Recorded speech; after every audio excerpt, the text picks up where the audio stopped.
Good morning everyone, happy Wednesday. Morning parotta பண்ண போகிறேன். உருளைக்கிழங்கு 2 வேக வச்சுருக்கேன், வெங்காயம் கட் பண்ணியிருக்கேன், கேப்சிகம், பச்சை மிளகா இதெல்லாம் எண்ணெயில் வதக்கிட்டு வேக வச்ச உருளைக்கிழங்கையும் போட்டு உப்பு, காரப்பொடி, கரம் மசாலா பொடி போட்டுட்டு கொத்தமல்லியும் மிளகா தூவிட்டு மஞ்சள் பொடியும் போட்டுடலாம். எல்லாத்தையும் ஒன்றா வதக்கிட்டு ஸ்டஃப் பண்ணிவிட்டு பண்ண வேண்டியது. ரொட்டி மாப்பி செஞ்சிடலாம். வெங்காயம் கொஞ்சம் வதங்கின உடனே கேப்சிகம் போட்டேன். இது கொஞ்சம் வதங்கின அப்புறம் உப்பு, காரப்பொடி, கரம் மசாலா பொடியெலாம் போடணும். இது காய் கொஞ்சம் வதங்கினோன்னா உப்பு, காரப்பொடி, கரம் மசாலா பொடி, மஞ்சள் பொடியெலாம் போட்டிருக்கேன்.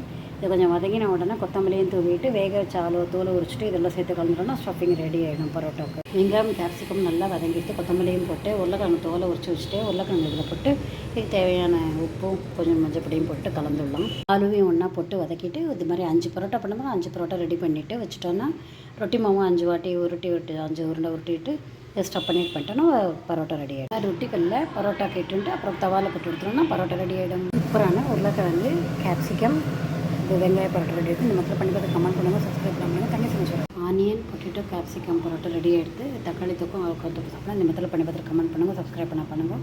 Thank you so much.